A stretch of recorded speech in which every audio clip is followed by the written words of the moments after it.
Damon, glad that you're here with us.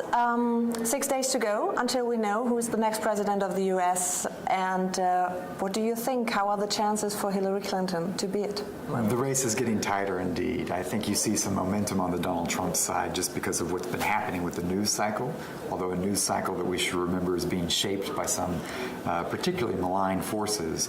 That said, the structural advantage of this election and of our Electoral College still squarely favors Hillary Clinton. So I think it's natural to see some tightening. The question is he able to really flip some of these battleground states where she's been running consistently ahead? I'm skeptical he can do that in this time. I'm pretty confident that she'll be able to come out on top.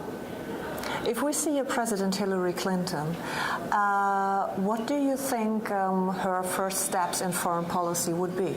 You know, I think her first steps in foreign policy are going to be part of just reassuring the world by projecting a sense of responsibility, a sense of consistency, and a sense of engagement. This is going to be a president who is incredibly well-known internationally, who knows the world, who understands how important it is to what the United States is trying to achieve, both at home and abroad.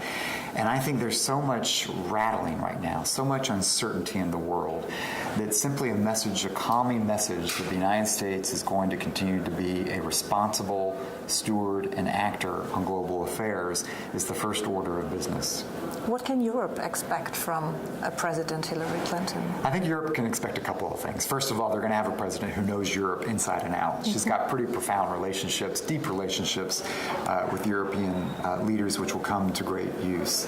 I think you'll also see someone who instinctively understands the value of having a Europe that is a coherent, a united Europe as a partner of first resort for the United States. So I think you'll probably see more attention to how we help play a supporting role to ensure that Europe holds together, essentially. We've got forces of fragmentation that are pulling at Europe right now, and that is not in U.S. interests. I think you'll see us play a constructive role in helping to nudge and support the idea of Europe being able to work together and hold, the center hold. At the same time, I think you're going to see a raising of expectations of how we can get some things done on the world stage. I suspect a new administration will have an ambitious agenda internationally, and that ambitious agenda will certainly want to see Europe by our side and executing that, whether it's dealing with Mr. Putin in Russia, dealing with the situation in Syria, right, or even in Asia, East Asia. And if you imagine President Donald Trump, what do you think will be the first biggest changes in foreign policy?